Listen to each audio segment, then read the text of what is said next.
Convido a amada igreja a fazer comigo a abertura de sua Bíblia. Nós vamos abrir juntos as nossas Bíblias no Novo Testamento, no texto que está no Evangelho de João, no capítulo de número 12, onde vamos ler a partir do versículo número 12.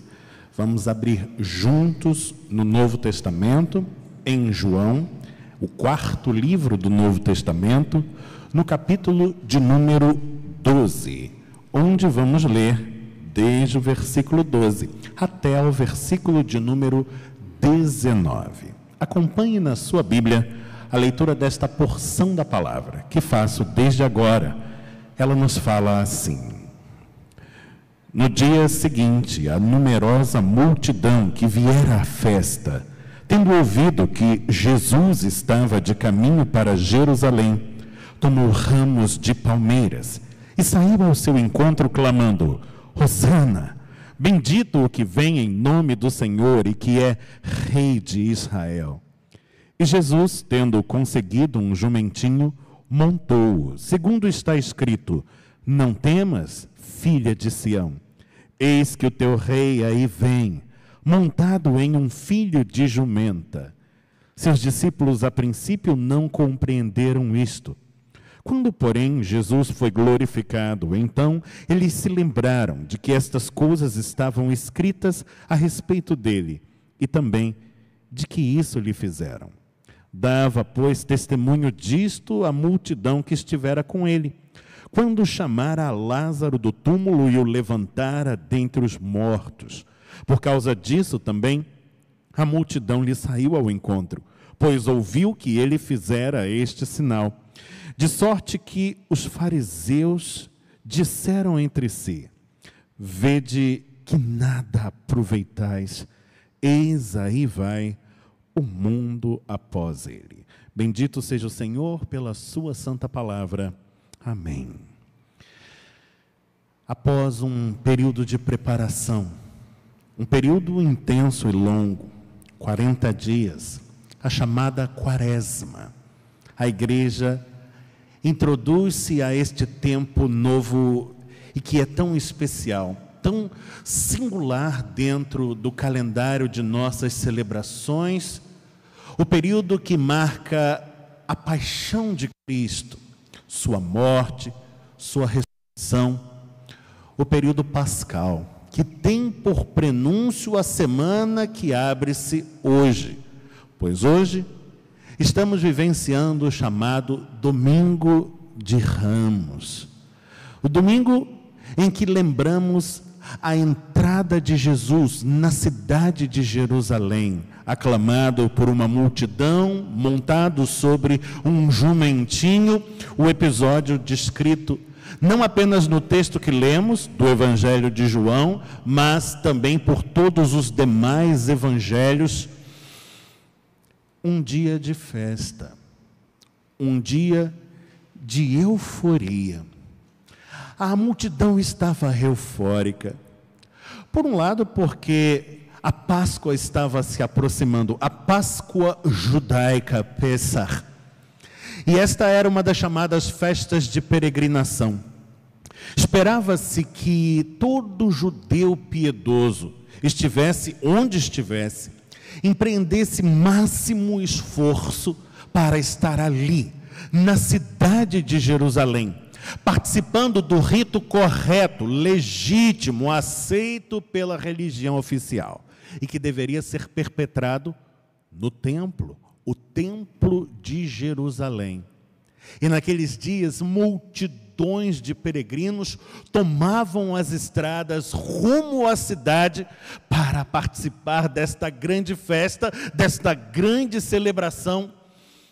E Jesus estava entre eles, acompanhado dos seus discípulos. A multidão está eufórica, mas não apenas por isto.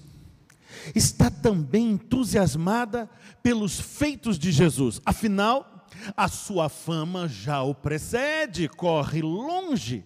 Ouvem falar dos seus discursos que colocam em xeque as autoridades vigentes e até mesmo a tradição de Israel. ouvem falar da sua presença destemida, da sua intrepidez, ouvem falar dos seus feitos portentosos, dos milagres que opera e que só podem ser feitos mediante o poder de Deus. Conta-se que até mesmo chamou a um morto de dentro da sepultura, a ressurreição de Lázaro. Episódio já conhecido por muitos, e muitos naquela multidão que circunda a Jesus e aos seus, carregam consigo esta expectativa: o que ele fará agora? O que ele dirá agora? Estamos às portas da Páscoa. A multidão de judeus invade as ruas de Jerusalém. As autoridades romanas estão de sobreaviso, precavidas. Afinal, aquele é um contexto excelente para um ato de rebeldia, para que uma multidão de revoltosos se insurja. Há um número excepcional de guardas agora tomando conta da cidade. Há um clima de tensão no ar, mas a multidão está eufórica, está em festa. E Jesus deliberadamente sabe provocar esta multidão e o faz. A forma como Jesus adentra a cidade é deliberadamente pensada para provocar uma reação. Jesus sabe o que está fazendo, é Deus, sabe todas as coisas. Sabia até mesmo onde estava amarrado um jumentinho. E conforme os registros dos evangelhos sinóticos, orientou os seus discípulos para que fossem lá, desamarrassem o animal e o trouxessem para que ele o fizesse de montaria. E por que o faz? Porque esta é a expectativa da multidão. Aliás, o próprio lugar não é escolhido por obra do acaso. Zacarias é talvez um dos mais messiânicos profetas do Antigo Testamento. E Zacarias, no seu livro, registrou que a vinda do Messias passaria por ali, o Monte das Oliveiras, que se veria dividido, como você verá, que está aqui também, mas tudo a seu tempo. Zacarias é aquele também que lançou a profecia que diz: alegra-te muito, ó filha de Sião, exulta, filha de Jerusalém, eis que aí vem o teu rei, justo e salvador, humilde, montado num jumento, um jumentinho, cria de jumento. É precisamente a montaria que Jesus escolhe para si.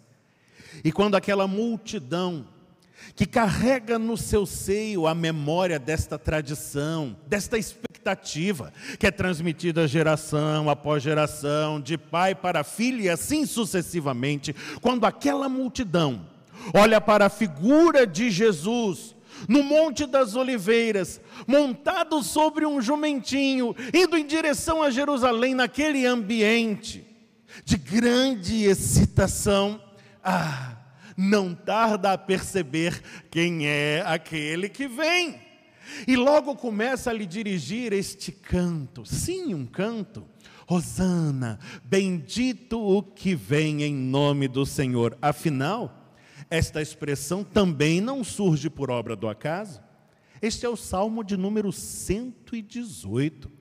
E observe você que a expressão Hosana, no Salmo 118, como o temos nas nossas Bíblias, na versão em português, está assim traduzido: salva-nos agora. Porque é precisamente este o significado da expressão Hosana, que não raro elevamos aos céus como quem canta glórias e aleluias, mas Hosana significa salva-nos agora. E esta expressão é dirigida a Jesus, porque Jesus naquele momento passa a ser reconhecido como Messias e como Salvador. Portanto, a multidão está eufórica. Está ali Jesus, montado sobre um jumentinho, no Monte das Oliveiras, como descrevera o profeta Zacarias, aclamado pelo Salmo messiânico, o Salmo 118, e agora a multidão que não se contém, deita-lhe ramos pelo caminho, elementos também indicados no Salmo 118, o mesmo, e que são próprios da aclamação à realeza. Se você fizer uma pesquisa histórica e apreciar como se deu a entrada de Simão Macabeu, representando o início da dinastia dos Asmoneus em Jerusalém, se deu precisamente assim, sobre mantos e palmas. Está sendo agora aclamado como Messias, está sendo aclamado como Rei. A grande festa, grande euforia, muita excitação, intensa expectativa no ar. Mas o monte, desde já, está dividido, como profetizara Zacarias. Afinal, você não percebeu o registro quanto às impressões nutridas pelas autoridades religiosas, e em particular pelos fariseus? Ao mesmo tempo em que a festa, há ares de morte naquela atmosfera. Começam a ser ali concebidos os planos que levarão Jesus à presença do procurador Pôncio Pilatos e, por fim, ao madeiro, à cruz, num monte chamado Caveira, o Gólgota. Não por acaso, a cor litúrgica que marca este domingo, o domingo de Ramos, é a cor vermelha. E eu observei que dentre os presentes, os presbíteros escolheram precisamente esta cor para comparecer ao santuário hoje. A cor vermelha é muito apropriada para o domingo de Ramos, pois por um lado é a cor evocativa da festa, por outro lado é a cor evocativa do sangue. Não por acaso, o símbolo litúrgico por excelência do domingo de Ramos é um símbolo que mescla uma coroa e uma cruz. Afinal, paradoxalmente, diante daquele monte dividido, o mesmo que agora é aclamado como rei, será apontado como maldito. Cantam agora, bendito que vem em nome do Senhor, mas em poucos dias estarão bradando, maldito, crucifica-o. A cruz era o lugar dos malditos. Que paradoxal. Aquele que é aclamado como Salvador será pregado numa cruz e desprezado por todos. Como isto pode acontecer?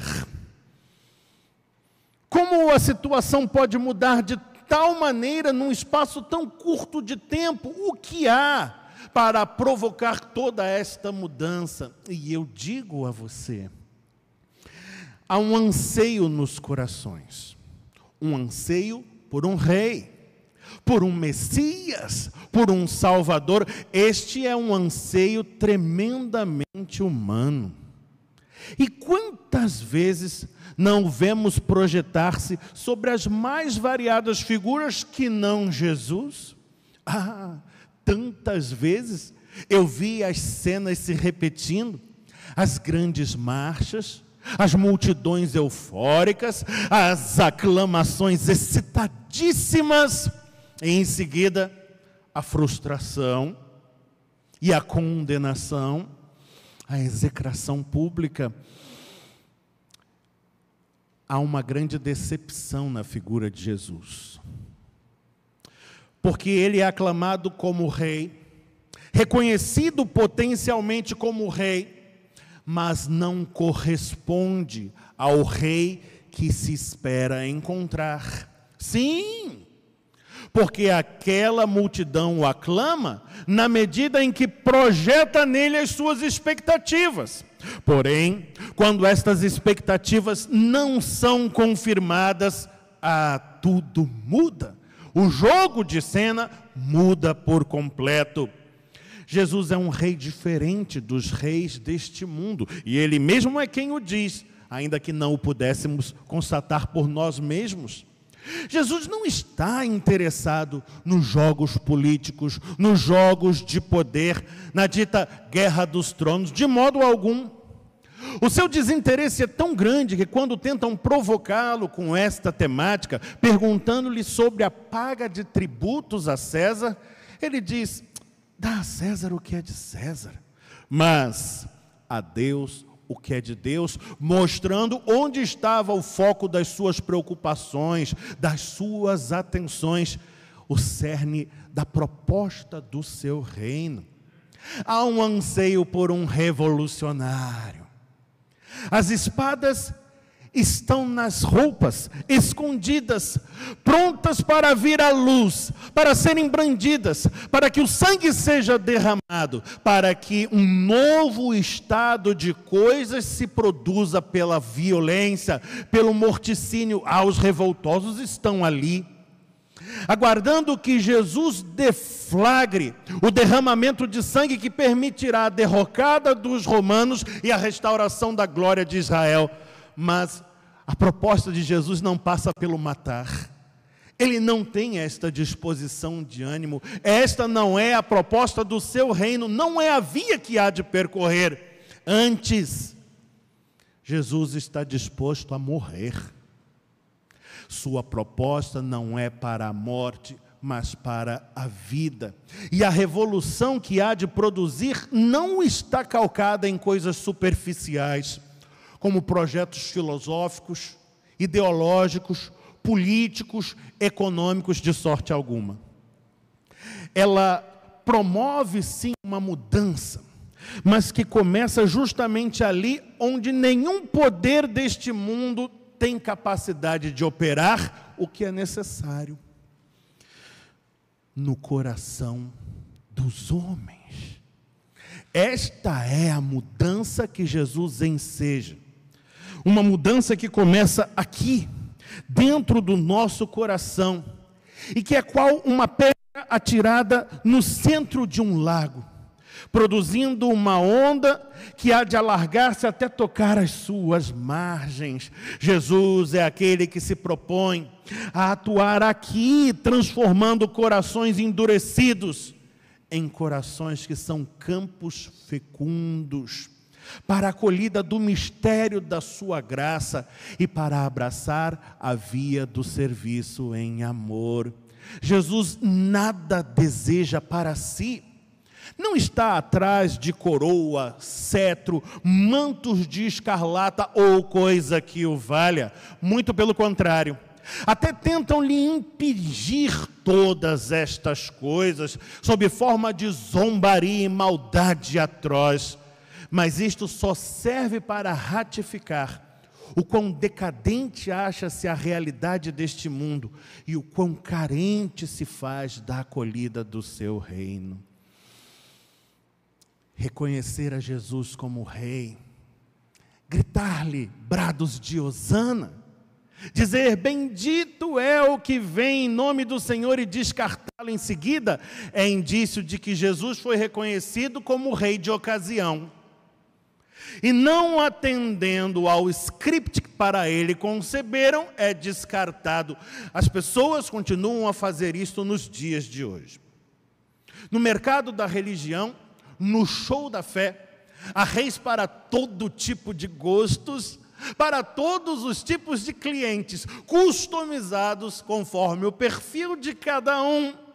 Deuses que promovem a bênção do amor nos relacionamentos, que promovem a prosperidade econômica, as curas miraculosas, as soluções das causas na justiça.